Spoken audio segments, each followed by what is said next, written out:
Hello વિદ્યાર્થી મિત્રો, આજે આપણે ધોરણ 6 ગુજરાતી પ્લસ જે 2024માં નવું પાઠ્યપુસ્તક આવ્યું છે તેનો પાઠ 7 નવી નવાઈનું સરઘસ એ પાઠના સ્વાધ્યાયના પ્રશ્નો જોઈ રહ્યા છીએ.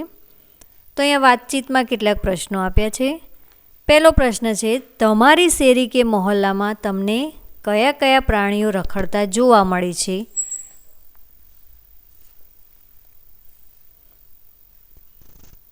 તો આપણે જવાબ લખીશું, મારી શેરીમાં મને કૂતરા, બિલાડા, ગાય, ખિસકોલી વગેરે જોવા મળે છે. એટલે કે વગેરે પ્રાણીઓ આપણે શેરી કે મહોલ્લામાં જોઈએ છીએ. પ્રશ્ન 2, તમને કયું પ્રાણી પાળવું ગમે? કેમ? મને ગાય પાળવી ગમે. તે આપણને દૂધ આપે છે. તેનું દૂધ ખૂબ જ પૌષ્ટિક હોય છે. તેનું છાણ ખાતર તરીકે ઉપયોગી છે. પ્રશ્ન 3, એકમમાંથી તમને કયા પ્રાણીનું પાત્ર ભજવવાનું ગમે? શા માટે? તો આ એકમમાં તમને જે પ્રાણી ગમ્યું હોય એના વિશે તમારે લખવાનું છે.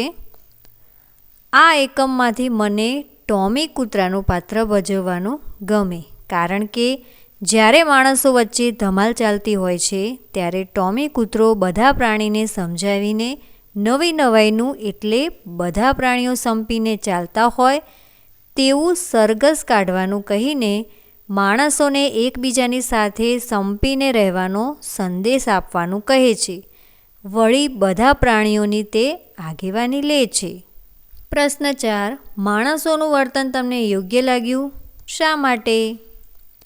તો જવાબ આપણે લખીશું કે આ એકમમાં મને માણસોનું વર્તન એકદમ અયોગ્ય લાગ્યું, કારણ કે તેઓ ગમે તે કારણોસર એકબીજા પર પથ્થરો ફેંકે છે, એકબીજાને લાકડીઓ મારે છે, બંદૂકની ગોળીઓ છોડે છે અને ફેક્ટરીઓ તોડે છે, બસ પર પથ્થરમારો કરે છે.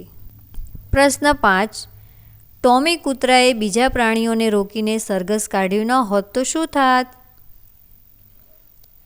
ટોમી કૂતરાએ બીજા પ્રાણીઓને રોકીને સરઘસ કાઢ્યું ન હોત તો માણસો અંદરો અંદર લડતા જ રહેત. તેઓનો ઝઘડો એટલો વધી જાત કે તેમની ઘણી બધી સંપત્તિઓને નુકસાન થાત. તેમાંથી કેટલાક માણસોને સામાન્ય કે ગંભીર ઈજા થાત. થોડા માણસો મૃત્યુ પણ પામ્યા હોત.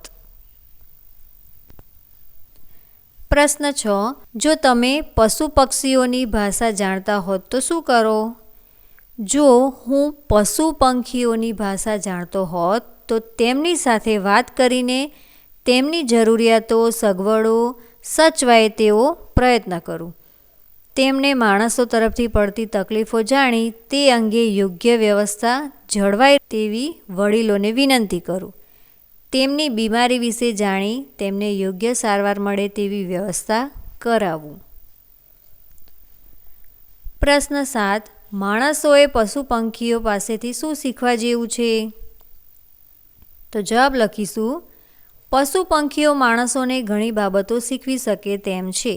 જેમ કે કૂતરું વફાદારી શીખવે છે, ઘોડો શક્તિ અને ઝડપ શીખવે છે, કરોળીઓ થાક્યા હતાશ થયા વિના પ્રયાસ કરતા રહેવાનું શીખવે છે, ગાય નિસ્વાર્થ પ્રેમ આપવાનું શીખવે છે, કોયલ મધુર બોલવાનું શીખવે છે. દરેક પશુ પંખીઓ પાસેથી સારી વાત શીખવા મળે જ છે. પ્રવૃત્તિ 2, નીચેના વાક્યોને ઘટનાક્રમમાં ગોઠવો. તો અહીંયા આપેલા વાક્યોને આપણે ગોઠવવાના છે. તો પહેલું વાક્ય આવશે, પ્રાણીઓના મોહરા પહેરેલા 5-6 બાળકો ગલીમાં ફરી રહ્યા છે. બીજું આવશે, માણસ જાતની વચ્ચે પડવા જેવું નથી. ત્રીજું વાક્ય, જુઓ આપણે સરઘસ કાઢીને 4 રસ્તા પર જવાનું છે. 4, કળજુક નહીં સતયુગ કહે, આ જો પ્રાણીઓ કેવા હળીમળીને રસ્તે સરઘસ કાઢે છે. 5, બધા તાળીઓ પાડતા પાડતા પ્રાણીઓના સરઘસ પાસે જાય છે. પ્રવૃત્તિ 3, પ્રશ્નોના જવાબ લખો. પહેલો પ્રશ્ન, માણસને સ્વાર્થનો સગો શા માટે કહ્યો છે? તો જવાબ લખીશું, પ્રત્યેક માણસ પોતાનો સ્વાર્થ જુએ છે. માણસ સ્વાર્થ સાધવા બધું કરી ચૂકે છે. સ્વાર્થ ભાવના આવે ત્યારે સંબંધોનું કોઈ મહત્ત્વ રહેતું નથી. સ્વાર્થ આડે આવતા માણસ પોતાના પરિવારનો પણ વિચાર કરતો નથી. સ્વાર્થના કારણે માણસ અસત્ય, અનીતિ, હિંસા અને કપટ આચરે છે. માણસ સ્વાર્થના કારણે થોડુંક સુખ મેળવવા કેટલું બધું ગુમાવે છે તેનો ખ્યાલ રહેતો નથી. આથી માણસને સ્વાર્થનો સગો કહ્યો છે. પ્રશ્ન 2. ટોમી ગભરાયેલો શા માટે લાગતો હતો? ટોમીને 4 રસ્તા પાસેથી ફરીને આવેલા તેના મિત્ર ભોલુએ કહ્યું કે આપણા શહેરના 4 રસ્તે ભારે જબરદસ્ત તોફાન ચાલે છે. આ સમાચાર સાંભળવાના કારણે ટોમી ગભરાયેલો લાગતો હતો. પ્રશ્ન 3. કકુ કુકડાને શાનો ભય છે? કેમ? તો જવાબ લખીશું કે જ્યારે માણસોના તોફાનની વાત ચાલતી હતી ત્યારે બધા પ્રાણીઓ માણસોને લડાઈ કરતાં રોકવા નવી નવાઈનું સરઘસ કાઢવું જોઈએ એ વિશે ચર્ચા કરી રહ્યા હોય છે. ત્યારે બન્ની બકરી કહે છે કે કરફ્યુ ચાલતો હોય તો પોલીસ આપણને પકડી લેશે. ત્યારે ગૌરી ગાય કહે છે કે પોલીસ માણસને જ પકડે, 4 પગવાળા તો કરફ્યુમાં પણ ફરતા હોય છે. આ સાંભળી કકુ કુકડાને પોતાને 2 પગ હોવાના કારણે તેને ડર લાગે છે કે જો કરફ્યુ હશે તો પોલીસ તેને પકડી લેશે. પ્રશ્ન 4. સરઘસને નવી નવાઈનું સરઘસ શા માટે કહ્યું હશે? પ્રાણીઓના સરઘસને નવી નવાઈનું સરઘસ એટલા માટે કહ્યું હશે કે તેમાં કૂતરો બિલાડી ઉંદર, સાપ નોળિયો, બિલાડી મરઘીનું બચ્ચું, કૂતરો બકરીનું બચ્ચું વગેરે એકબીજાથી વિરોધી સ્વભાવ ધરાવતા, એકબીજાથી ડરીને રહેતા પ્રાણીઓ કોઈ પણ લડાઈ ઝઘડા વગર એકબીજાની સાથે સરઘસમાં ચાલી રહ્યા હોય છે. પ્રશ્ન 5. માણસ જાતની વાતમાં વચ્ચે પડવા જેવું નથી. ગંગુ ગધેડાએ આવું શા માટે કહ્યું હશે? તો જવાબ લખીશું કે માણસ જાતની વાતમાં વચ્ચે પડવા જેવું નથી. ગંગુ ગધેડાએ આવું કહ્યું કારણ કે જ્યારે તેની પીઠ પર ચાંદુ પડ્યું હતું ત્યારે તેના માલિકે તેની દવા કરાવી નહોતી. તેની પાસે દરરોજ કામ કરાવતો હતો. તેથી માલિક જેવા સ્વાર્થના સગા માનવજાતની વાતમાં પડવા જેવું નથી. ગંગુ ગધેડાએ એવું કહ્યું હશે. પ્રશ્ન 6. મને માણસની ભાષા આવડે છે એવું ટોમીએ શા માટે કહ્યું હશે? ટોમી એક પાલતુ કૂતરો હશે કે જે તેના માલિકના પરિવાર સાથે તેમના ઘરે રહેતો હશે. સતત માણસોની વચ્ચે રહેવાને કારણે તે માણસોની ભાષા, તેમના હાવભાવ સમજી શકતો હશે.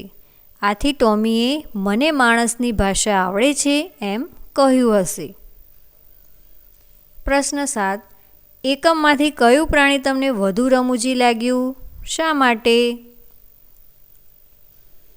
તો આ એકમમાં તમને જે પાત્ર રમૂજી લાગ્યું હોય તમારે એના વિશે લખવાનું છે. અહીં જવાબ લખ્યો છે કે આ એકમમાંથી મને બન્ની બકરી સૌથી વધુ રમૂજી લાગી કારણ કે જ્યારે ટોમી માણસો વિશે કહે છે કે 2 પગ હોય તે તો ગમે ત્યારે ગમે તે કરે એવું મારા દાદાના દાદા કહેતા હતા. ત્યારે તે ટોમીને પૂછે છે કે તું તારા દાદાના દાદાએ કહેલું સાંભળવા ગયો હતો? જ્યારે ટોમી માણસને બોધ આપવા નવી નવાઈનું સરઘસ કાઢવાનું કહે છે ત્યારે તે પોલીસ પકડી ના લે તેમાં કરફ્યુના બદલે કફરું, કફુ કે એવું જ કંઈક વગેરે કહે છે. જ્યારે કાળું કૂતરો તેને સાચો શબ્દ કરફ્યુ કહે છે ત્યારે તે કહે છે એ જે કહેવાય તે મને તો ખાલી એટલી ખબર છે કે એવામાં રસ્તે ફરતા હોય તેને પકડી લે. તેથી બન્ની બકરી રમૂજી લાગી. પ્રશ્ન 8. ટોમીની કઈ વાત તમને ગમી? શા માટે?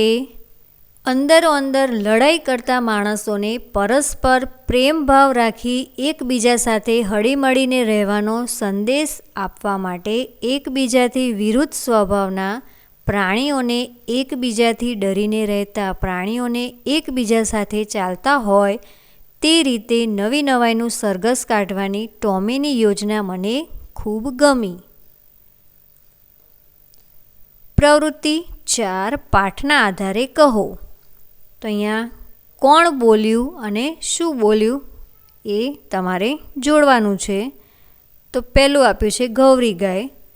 તો સામે આવશે કે શું છે આટલું બધું, આમ ગભરાયેલો કેમ લાગે છે?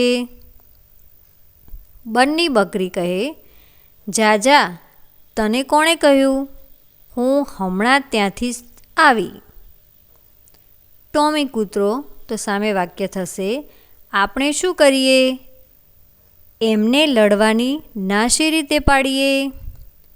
કાળું કૂતરો, એને કરફ્યુ કહેવાય, ભાન પડે છે કાંઈ? ગંગુ ગધેડો, તો સામે વાક્ય આવશે, તું પંખીની નાતમાં આવે, તારી જાત જુદી. લાલુ બકરો, લે એટલી એ ખબર નથી, આગેવાન એટલે આગેવાન. પ્રવૃત્તિ 5 રેખાંકિત શબ્દનો સૌથી નજીકનો અર્થ ધરાવતા વિધાન સામે ખરાની નિશાની કરો. પહેલું વાક્ય, મારા માલિક પણ ચા પીધા પછી બહુ ઘાંટા પાડે છે. તો સાચું વાક્ય આવશે, મારા માલિક ચા પીધા પછી બૂમાબૂમ કરી મૂકે છે. એટલે ઘાંટા પાડવા એટલે બૂમો પાડવી. બીજું વાક્ય, ભોલુની ફોજ સાપને જોઈને ઊભી પૂંછડીએ ભાગશે. તો સાચું વાક્ય આવશે કે ભોલુની ફોજ સાપને જોઈને ગભરાઈને નાસી જશે. ત્રીજું વાક્ય, ટોમીની વાત સાંભળવાને બદલે લાલુ બકરો ખાલી પીલી સવાલ પૂછ્યા કરતો. તો સાચું વાક્ય થશે, ટોમીની વાત સાંભળીને લાલુ બકરો અમથી વાતો કરવા લાગ્યો. ચોથું વાક્ય, કકુ કૂકડો બોલ્યો, અધ્ધર પધ્ધર વાત ન કરો. તો સાચું વાક્ય થશે, કકુ કૂકડો બોલ્યો, નકામી પોકળ વાતો ન કરો. પ્રવૃત્તિ 6 પાઠમાં આવતા ઉદાહરણ મુજબના શબ્દો શોધીને લખો. તો અહીંયા ઉદાહરણ આપ્યું છે દોડાદોડી, લાતાલાતી. તો આવા જ બીજા કેટલાક શબ્દો પાઠમાં આપેલા છે, તે શબ્દો આપણે શોધીને લખવાના છે. મારામારી, મુક્કામુક્કી, પટાપટ અને જોડાજોડ. પ્રવૃત્તિ 7 પ્રાણીઓ આપણા મદદગાર. આ વિષય પર 15-20 વાક્ય લખો. તો આપણે આ રીતે લખીશું, બધા જ પ્રાણીઓ અને પક્ષીઓ માણસના સહાયક છે. ઘણા પશુ પક્ષીઓ છે જે નહીં હોય તો મનુષ્ય માટે જીવવું મુશ્કેલ બનશે. ચામરચીડિયા જેવું પ્રાણી એ કુદરતી જંતુનાશક છે. તે 1 કલાકમાં 1000થી વધુ જીવજંતુઓ અને ખેતી માટે હાનિકારક જીવજંતુઓ ખાઈ જાય છે. મચ્છરોની ઉત્પત્તિ થવા દેતા નથી અને આ રીતે ખેતી અને તેમાં વપરાતા પ્રાણીઓ અને દૂધાળા પશુઓને અનેક રોગોથી બચાવે છે. મધમાખી, બટરફ્લાય અને હમિંગબર્ડ પ્રજાતિના પક્ષીઓ ખેડૂતને ખોરાક ઉગાડવામાં ઘણી મદદ કરે છે. ખિસકોલીને કુદરતી માળી કહેવામાં આવે છે. ખેડૂત જાણે છે કે જમીનને ફળદ્રુપ બનાવવા માટે અળસિયાનું કેટલું મહત્ત્વ છે. ગાય, ભેંસ, ગધેડા, ઘોડા, બળદથી લઈને કૂતરા, બિલાડી કોઈને કોઈ સ્વરૂપે મનુષ્યના મદદગાર છે. પ્રવૃત્તિ 8 નીચે આપેલા ચિત્રને આધારે 5-6 વાક્ય લખો. તો અહીંયા એક પેટ્રોલ પંપનું ચિત્ર તમને આપ્યું છે અને એને આધારે આપણે કેટલાક વાક્યો લખવાના છે. આપેલ ચિત્ર પેટ્રોલ પંપનું છે, જ્યાં પેટ્રોલ કે ડીઝલ ભરાવવા માટે ગાડીઓની લાઈન જોઈ શકાય છે. દરેક કારની અંદર ક્રમાનુસાર પેટ્રોલ ડીઝલ ભરવામાં આવી રહ્યું છે. પેટ્રોલ પંપ પર કામ કરનાર વ્યક્તિ પેટ્રોલ ભરી આપે છે. પેટ્રોલ પંપની નજીક 2 કાર ઊભેલી દેખાય છે. તેમાં માણસો બેઠેલા દેખાય છે અને બહાર ઊભેલી વ્યક્તિ જોડે વાત કરી રહ્યા છે. પ્રવૃત્તિ 9. વાક્યને નમૂના પ્રમાણે નમૂનેદાર બનાવો. ઉદાહરણ આપ્યું છે, ભેળનો ચટકો મસ્ત છે. તો વાક્ય થશે, ભેળ ચટાકેદાર છે. ચટકો મસ્ત છે તો એની જગ્યાએ લખ્યું ચટાકેદાર છે. તો એ જ રીતે આપણે નીચે કેટલાક ફેરફાર કરવાના છે. પહેલું વાક્ય, ભીમની ગદાનું વજન વધારે છે. તો વાક્ય થશે, ભીમની ગદા વજનદાર છે. બીજું વાક્ય, આકાશમાં લહેરાતા તિરંગાની કેવી શાન છે. તો વાક્ય થશે, આકાશમાં લહેરાતો તિરંગો શાનદાર છે. ત્રીજું વાક્ય, સરદાર પટેલની ભાષણની છટા અનોખી હતી. સરદાર પટેલનું ભાષણ છટાદાર હતું. ચોથું વાક્ય, ટમીના અક્ષર સરસ મરોડવાળા છે. ટમીના અક્ષર મરોડદાર છે. પાંચમું વાક્ય, પાદરના પીપળાની ઘટા ગાઢ છે. તો વાક્ય થશે, પાદરનો પીપળો ઘટાદાર છે. છઠ્ઠું વાક્ય, આ પ્રવૃત્તિ કેવી મજાની છે. આ પ્રવૃત્તિ મજેદાર છે. પ્રવૃત્તિ 10. આપેલા શબ્દનો ઉપયોગ કરી વાર્તા લખો. તો અહીંયા કેટલાક શબ્દો આપ્યા છે, ચતુર, ભોળું, ડરપોક, લુચ્ચું, બહાદુર, માતેલું, ખડતલ, ઝડપી અને નીડર. તો આ બધા જ શબ્દોનો ઉપયોગ કરીને વાર્તા લખવાની છે. જંગલમાં એક ભોળું સસલું રહેતું હતું અને તેનાથી થોડે દૂર ઝાડની બખોલમાં એક લુચ્ચું શિયાળ રહેતું હતું. શિયાળ હંમેશા સસલાનો શિકાર કઈ રીતે કરી શકાય તેનું આયોજન કરતું રહેતું હતું. પરંતુ ચતુર સસલું તેની ચાલને નિષ્ફળ બનાવી દીધું. એક દિવસ શિયાળ બીજા જંગલમાંથી તેના ખડતલ મિત્ર વરુને તેની મદદ કરવા પોતાને ઘેર લઈ આવે છે. વરુને જોઈ સસલું ડરપોક બની જાય છે અને બખોલમાં જ રહે છે. ઝાડ પર રહેલો ચકલો ઘણા દિવસથી સસલાને ન જોતા તેને બહાદુર બનીને પરિસ્થિતિનો સામનો કરવાનું કહે છે. ચકલાની સમજાવટથી સસલું નીડર બનીને બખોલની બહાર નીકળે છે. ત્યારે વરુ આ સ્થિતિનો લાભ લેવા છુપાઈને બેઠું હોય છે. તે માતેલા સાંઢની જેમ સસલાની પાછળ દોડે છે, પરંતુ સસલું ઝડપી ચિત્તાની જેમ દોડીને પોતાનો જીવ બચાવી લે છે.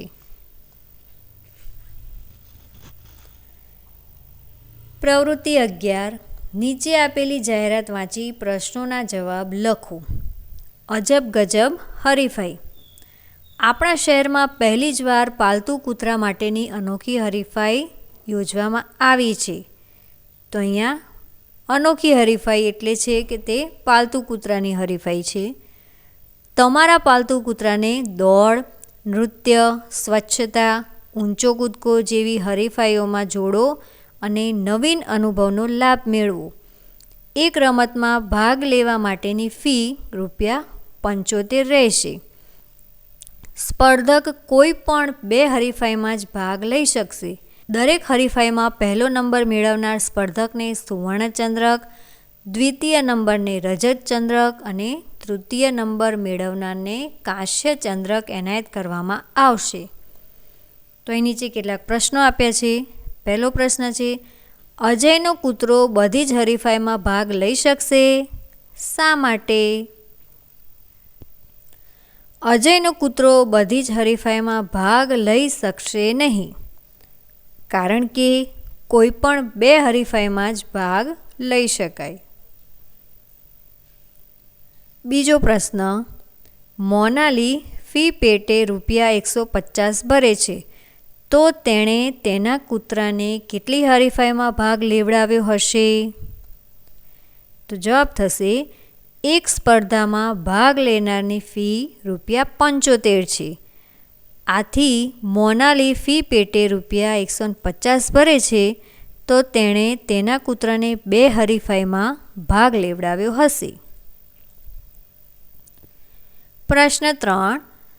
તન્મયનો કૂતરો એક રજત ચંદ્રક અને એક કાંસ્ય ચંદ્રક જીતે છે, તો તેણે હરીફાઈમાં કયો નંબર મેળવ્યો હશે? તન્મયનો કૂતરો એક રજત ચંદ્રક અને એક કાંસ્ય ચંદ્રક જીત્યો હોવાથી તે એક હરીફાઈમાં દ્વિતીય અને એક હરીફાઈમાં તૃતીય નંબરે આવ્યો હશે. પ્રશ્ન 4. આ હરીફાઈને કેમ અજબ ગજબ નામ આપવામાં આવ્યું હશે? તો જવાબ લખીશું કે આ હરીફાઈમાં માણસને બદલે કૂતરાઓની સ્પર્ધા રાખી હોવાથી તેને અજબ ગજબ નામ આપવામાં આવ્યું હશે. પ્રશ્ન 5. સાક્ષીની બિલાડી સ્પર્ધામાં ભાગ લઈ શકશે? શા માટે? સાક્ષીની બિલાડી આ સ્પર્ધામાં ભાગ નહીં લઈ શકે, કારણ કે આ સ્પર્ધા ફક્ત કૂતરાઓ માટે જ છે. પ્રશ્ન 6. આ અજબ ગજબ સ્પર્ધામાં કૂતરાના કયા કયા કૌશલ્યો ચકાસાશે? તો જવાબ લખીશું કે આ અજબ ગજબ સ્પર્ધામાં કૂતરાના દોડ, નૃત્ય, સ્વચ્છતા, ઊંચો કૂદકો જેવા કૌશલ્યો ચકાસાશે. પ્રવૃત્તિ. પુસ્તકાલયમાંથી નાટકો મેળવી મિત્રો સાથે ગ્રુપ પાડીને વર્ગમાં ભજવો. પુસ્તકાલયમાંથી નાટકોના પુસ્તકો મેળવી અને તમારે નાટકો વર્ગમાં ભજવવાના છે. ભાષા સજ્જતા. તો અહીંયા ભાષા સજ્જતામાં તમને વિશેષણ વિશે કેટલીક માહિતી આપી છે. નીચેના શબ્દો જુઓ. ઠીંગણું બાળક, અનાથ બાળા, કાટવાળો સિક્કો, કાળી ગાય, 5 કબૂતર, ગરમ દૂધ, મોટી પેન્સિલ, ફાટેલું પહેરણ. ઉપરના શબ્દોમાં વ્યક્તિ, પ્રાણી, પક્ષી કે પદાર્થને સૂચવે છે તે શબ્દ નામ છે. બાળક, બાળા, સિક્કો, ગાય, કબૂતર, દૂધ, પેન્સિલ અને પહેરણ આ શબ્દો નામ છે. જે શબ્દ નામના આકાર, રંગ, કદ, ઊંચાઈ, ગુણ, સંખ્યા વગેરેની વિશેષતા બતાવે છે તે શબ્દ વિશેષણ છે. બાળક કેવું? ઠીંગણું. બાળા કેવી? અનાથ. સિક્કો કેવો? કાટવાળો. ગાય કેવી? કાળી. કબૂતર કેટલા? 5. દૂધ કેવું? ગરમ. પહેરણ કેવું? ફાટેલું વગેરે. અહીં ઠીંગણું, અનાથ, કાટવાળો, કાળી, 5, ગરમ, મોટી, ફાટેલું આ શબ્દો વિશેષણ છે. તું અણીવાળી પેન્સિલથી લખે છે, તો કેવી પેન્સિલ? અણીવાળી. વહેલા ઉઠીને ઠંડા પાણીમાં હાથ નાખી દેવાના. કેવું પાણી? તો ઠંડુ પાણી. ક્રીત સુંદર અક્ષરે લખે છે, તો કેવા અક્ષરો? સુંદર. ઉપરના વાક્યોમાં ઘાટા શબ્દો વિશેષણો છે. વિશેષણ અને વિશેષ્ય. હવે અહીં વપરાયેલા વિશેષણો અને વિશેષ્યો જુઓ. ભીની માટી, સારા અક્ષર, નવું માટલું, લાંબો ચોટલો, નવી પેન્સિલ, મોંઘી નોટ, લીસા પાના, ડાયો વિદ્યાર્થી. નીચે લીટી દોરેલ શબ્દો વિશેષણો છે. માટી કેવી? અક્ષર કેવા? વગેરે પ્રશ્નો પૂછતા જે જવાબ મળે તે વિશેષણ. વિશેષણથી જે શબ્દની વિશેષતા બતાવાય તે શબ્દ એટલે વિશેષ્ય. માટી, અક્ષર, માટલું વગેરે વિશેષ્ય છે. આવા વિશેષણ અને વિશેષ્યની એક યાદી બનાવો. તો અહીં આપણે આ પ્રવૃત્તિ પૂર્ણ કરી. આ વિડીયો તમને કેવો લાગ્યો અમને જરૂરથી જણાવજો, અને હજુ સુધી જો અમારી ચેનલને તમે સબસ્ક્રાઈબ નથી કરી તો સબસ્ક્રાઈબ કરી દેજો. ધન્યવાદ.